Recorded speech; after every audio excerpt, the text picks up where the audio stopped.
Welcome to the Parsonage Files.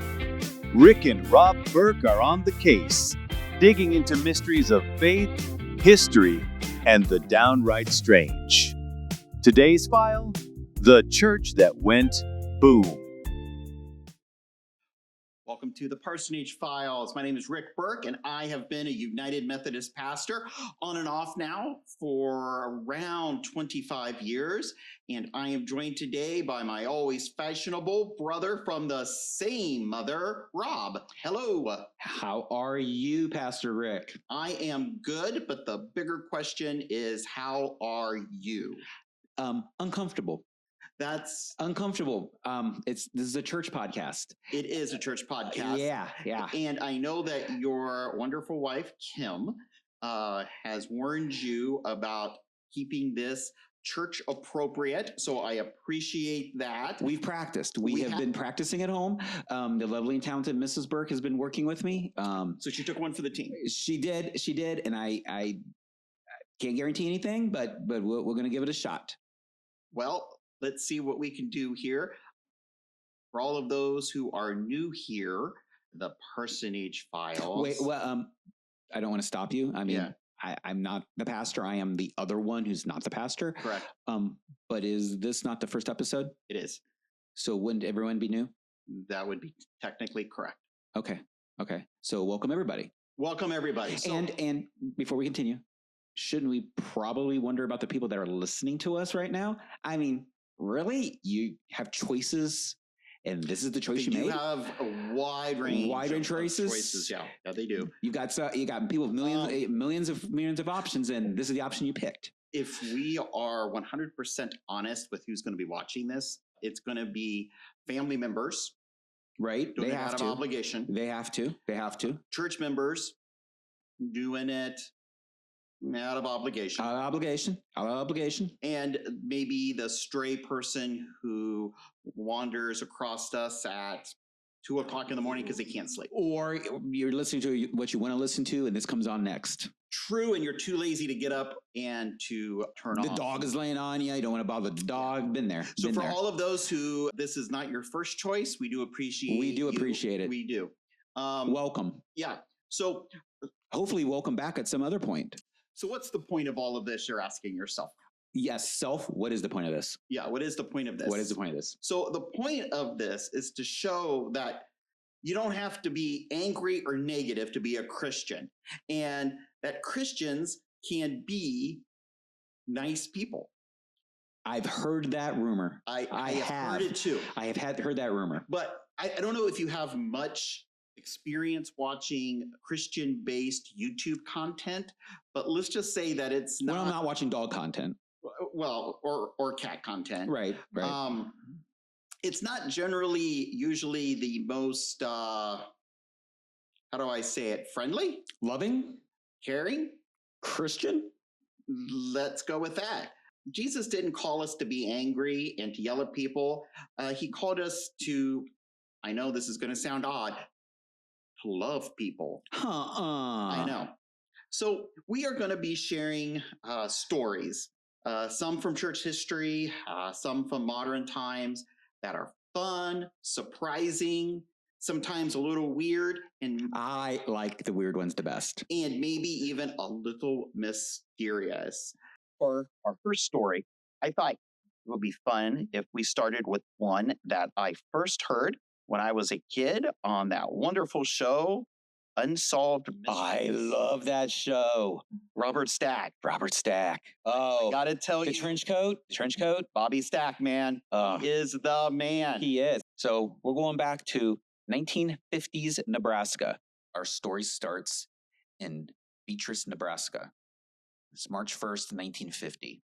Yes. Joyce Black, a stenographer, has gotten home. It's a cold day. She lives across the street from the church that she attends. The church is called the West Side Baptist Church. Okay. Small little church, white church, single room, bell tower, pretty much what you expect it to look like. And she lives across the street. It's cold. She's a member of the choir. And being a member of the choir at this church, that's something. The choir is something, right? In most churches, there are a few people as a pastor that you never want to upset. And usually top of the list is the choir director, followed by the secretary and the custodian. Always good. Yeah, You want them on your side. because they can all make your life really bad. Hashtag one team. So there you have it, right? And you can all relate. She's been at work all day. She's a member of this choir. Okay. And you might say to yourself, why don't you just not go to choir practice? It's cold. It's rainy. You worked all day. You're tired. My guess is if you are in Nebraska in 1950 and a member of the choir, you don't have a choice. You do not. You do not. And the choir director kind of had a firm hand, let's say. Get out of town. Right. A small town choir director. She'd been directing this choir since like 1920. Now, I just want Terry, who's the choir director at the church I serve, Groveport United Methodist Church, join us Sundays at 10:30. Just get my shout out in there. She is not like that.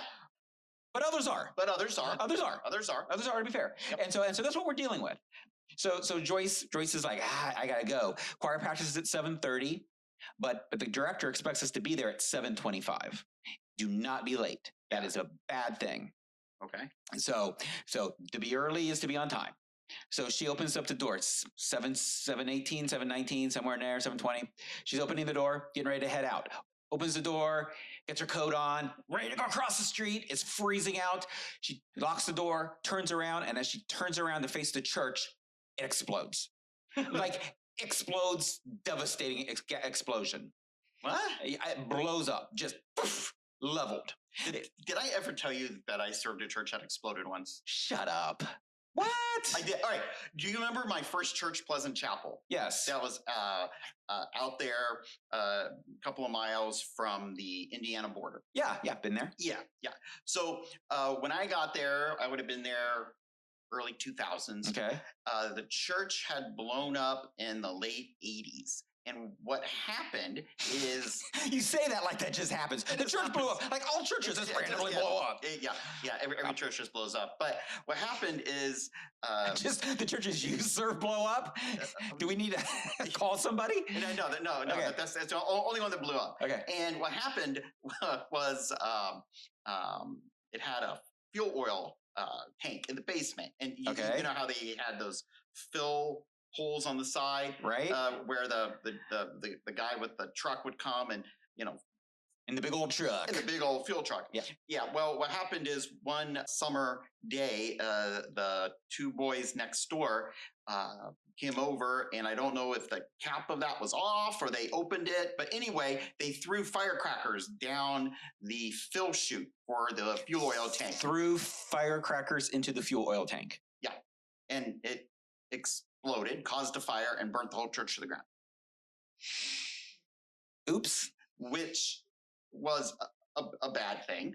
But it did. Not a good thing. It does. But it did lead to them getting a new church, which almost burnt down a second time, but that's another story for a different day. Let's just say you couldn't use any sort of candles in that church. So, wow. Yeah. Just wow. Wow. Yep. Sorry, go ahead. Okay, so we're back to Joyce Black. On her way to choir practice. Opens the door and boom, church blows up. And as you might imagine, she's completely beside herself. Not something you expect to happen. No, and when she gets over that initial shock of it, her friends are all in there. Everyone she knows is in there, and she thinks the worst, right? Oh, yeah, absolutely. And so she goes running over. Other town people are running over. I mean, the explosion is a big explosion. It takes out the local radio station, power flickers. It's a doozy. Complete devastation. Yeah.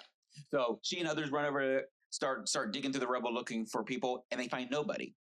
Long story short, everybody who was supposed to be there was not there. So how did that happen?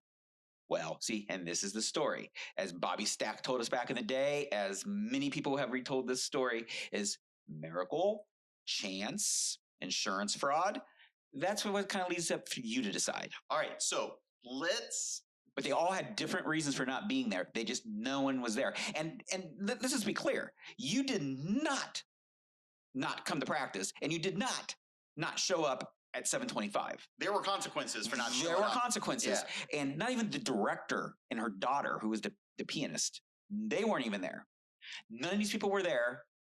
And in 30 years, this was the only time this didn't happen, and the church blew up. I'm not saying insurance fraud, but I'm not. I'm not. Yeah. So let's lay out real quick. What Or a miracle. I mean, I don't want to be cynical. I don't want to be cynical. Yeah, I want to be cynical. No. So let's lay out here what caused each of these individuals not to be at choir practice that night. Okay. So Joyce, obviously, was the one we just discussed. She was late because she was cold. All right. Makes sense. Makes sense. I believe that. So it makes sense. Yeah. This is where the story starts to get a little weirder. Okay. A little weirder. So let's start with Royanna Estes and her sister Sadie. All right. So they're high schoolers. Okay. They go out to get in their car. Okay. Car didn't start. No problem. Okay. They go in, ring up their friend, LaDonna Vandergrift, also a high schooler, who's also in the choir, to come get them. And this is where I start to lose some credibility with this. She is working on a geometry problem. Her homework. And she didn't, high schooler working on her math homework, decided, you know what? I'm going to face the wrath of the choir director and finish up my math homework. Then I'll come get her two friends who just called and said, hey, can you come get me? Now, to be fair, 1950 was a different time. It was. But teenagers are teenagers, right? Math homework and like, hey, I got something to go do. I need to go serve Jesus. I mean, that's a good excuse to get out of math homework. I mean, it's been a while. You know, your parents would let you go. I've been a high school kid, but as far as excuses for getting out of homework, something at church is usually a pretty good one. Right. Yeah. So, but no, she really had to get that math homework done, and that delayed the three of them from showing up. What's the next one? Then next we have Herbert Kipp. He's a lathe operator, and he was actually running early that day, but he was writing a letter, and he really wanted to get it into the mail that day. Who was he writing a letter to? Does not say. But I have thought that. Who is he writing a letter to? Seems like a nice young man in the photograph in the papers at the time. So this isn't an old guy. No. He doesn't say his age in the paper, but But from his picture, he doesn't look. Picture, late 20s maybe. Okay. So he was writing a letter. His mother's involved. His mother told him he needed to get going. So he's still living with mom? Yeah, presumably. Or mom lives with him, something like those lines. Okay, but, I mean, he has a job, but he needed to get this letter written. And so he was going to face the wrath of choir director. Again, I'm not there. And maybe it was an important letter. It's odd. Next, we have Harvey Ale. So Harvey, his wife is away. Now, this one I believe because I'm a dude and his wife's not there, yeah. Right? And so he was watching the kids. And his excuse for running late to the choir was that he lost track of time talking with the kids, as this is in the paper, and gathered them up and headed over, but was late. So because he had to actually talk to his kids in 1950, he didn't know what to do. He didn't know what to do, and he was running late. And so that's why they were running late. Yeah, that was believable. Yeah, that was totally believable. The daughter of the choir director, Marilyn Paul, high school girl. Okay. She had obviously being the daughter of the choir director would think it'd be on time, but she and her mom were late. The choir director, who was a stickler for time, were late because daughter pianist Marilyn fell asleep after dinner. Now, I've had a good dinner. I'm not saying you don't get the sleepies after Thanksgiving dinner. But she had the sleepies, doing air quotes for those of you who can't see me, air quotes, and she just happened to be running late and made her mom late so that her mom was not there when the church went boom. And this is the same mom who is the stickler. You've been a choir director for 30 years. You got to be there early. But just because the kid was asleep, right? Teenager. I mean, I guess not a little teenager, right? Yeah. And then she got her up at 7:15 to get there at 7:25. Now, I'm not sure how far they lived, and it's a small town, so maybe not far, but still, if you're the choir director, you're a stickler for time, and you're getting your kid up 10 minutes before they had to be there, it doesn't seem right. Now, remind me, this is winter, correct? March 1st, 1950. Okay. March 1st. And it was cold. Was there snow? Because I'm thinking if there was snow, you want to leave earlier because you would have to clean the snow off your vehicle. Do not know if there's snow. But definitely cold. And then we have the Reverend Klimple, the pastor of the church. The hero, I'm sure. The hero. He and his family had stopped over at the church earlier in the afternoon, and he had turned on the boiler to get the furnace going. Turned it on, everything was fine. Locked up the church, went home to have some supper. He was going to return with his wife and daughter for choir practice. At 7:15, they're getting ready to walk out the door, headed to church. His daughter looks down, realizes she's gotten something on her dress when they were having dinner. Which Right? happens. Happens. Yeah. Happens to me all the time. It happens to me too. I mean, it's this way it goes. And so she goes back inside to get a new dress. New dress has to be ironed because it's, 1950. And so they're waiting for her to iron the dress, makes them late. So they're not there when it explodes. And finally, they were highlighted in the paper, Lucille Jones and Dorothy Wood, both high schoolers. They used to have a lot of high schoolers in the choir, don't they? They do have a lot of high schoolers in the choir. I'm not sure Yeah, not sure what that's means all anything, about. but It was a different time. it was. Yeah. And but from 7 to 7:30, there was a radio broadcast that Lucille liked to listen to, and they were interviewing one of her favorite ventriloquists. Are you serious? Dead serious, and she really wanted to hear the end of the interview. And her friend didn't want to go without her. All right, this is the most suspicious.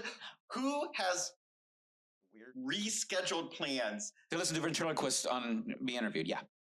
I mean, it's the 1950s though. look, I like Jeff Dunham like the next guy, but I would not reschedule my life because I wanted to see Ahmed or something. I mean, no. Right. So that's where we All are. right, that's suspicious. So they weren't all together, right? So I'll have random excuses. This story took off, gained national headlines back in the day. A lot of people were calling it a miracle. Yeah. And that's kind of where a lot of people left it. There was an investigation because for me, as I've mentioned, I'm a little suspect on this. And that they did investigate, make sure there was no insurance fraud, and there was no proof that anyone did anything wrong. But you're suspicious. But you are suspicious. So, miracle? Look, as a pastor, Have you seen anything like? I have never had. Because it's a miracle, right? I mean, Yeah. you're a pastor. What have you seen that would be miracle like? You Hit know, me. n- Hit me not- with a miracle. Yeah. Oh, I should have known you were going to ask me that. I can't think of any right off the top of my head. I have known people who have had close calls and really feel like God has helped them. I think sometimes when we look at events like this, it is a matter of faith in this case, or really in any case of a divine miracle, if you will. Or we perceive to be a miracle, Or right? what we perceive to be a miracle. God usually works through the ordinary events of life, through the laws of the universe. So it's right? sort of like that old joke that you always hear in sermons, right? Where the guy is in the boat, Right. Oh yeah. the yeah, flood, the flood one, or Yeah. top of the house, right? And the boat comes by, and he's like, "No, I'm praying. I'm waiting for God to come." And then like 3 or 4 other helicopter comes by to get him. No, I'm waiting for God to save him. Yep. And eventually he drowns, goes to heaven, and God's like, "What are you doing?" And he looks at God's like, "Well, why didn't you save me, God?" And he's like, "I tried. I sent you a boat. I sent you a helicopter." Exactly. Yeah. Exactly. That story. So God works through ordinary channels and ordinary events, and works them, for good, for His purposes. And it could be that this was a case of that. Is it a miracle? Is a miracle in the eyes of the beholder? I think that's probably true, and I think this is a great story to really highlight the fact that miracles are all around us, and it's just a matter of opening our eyes to see them. It just dawned on me. I know it would have made more sense. This whole story would have made more sense if everyone was late because the choir had all stopped to get halls. Because have you ever been to a choir practice that didn't smell like halls? It always smells like halls. Little eucalyptus smell. That's what happens, especially if it's in March. That's what happened. And so if they'd all done that, believable, because that's what choirs do. That's true. So if I'm hearing you right, you're saying you're going with miracle, not insurance fraud. I'm going with miracle. How about you? Random coincidence? Miracle? Maybe the same thing? Maybe not. I mean, you have that saying, right? If you put like a monkey in a room with a typewriter, eventually it will type War and Peace. If you give them enough time. Give them enough time.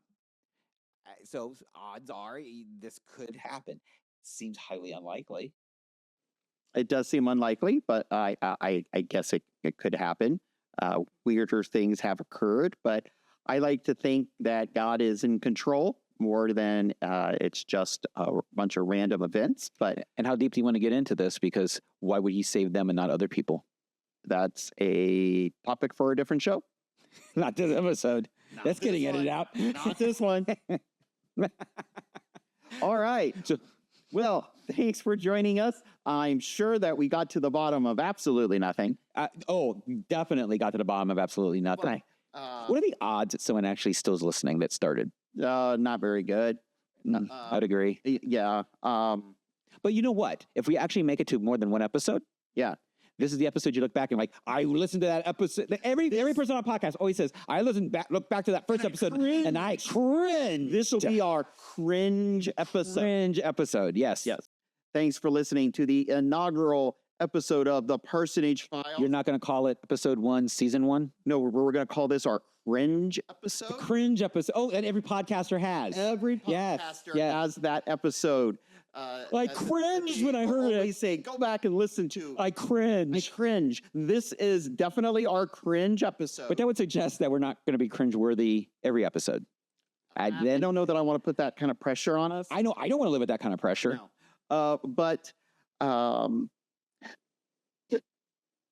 But on our next episode, we will have birds flinging fish at unsuspecting churchgoers.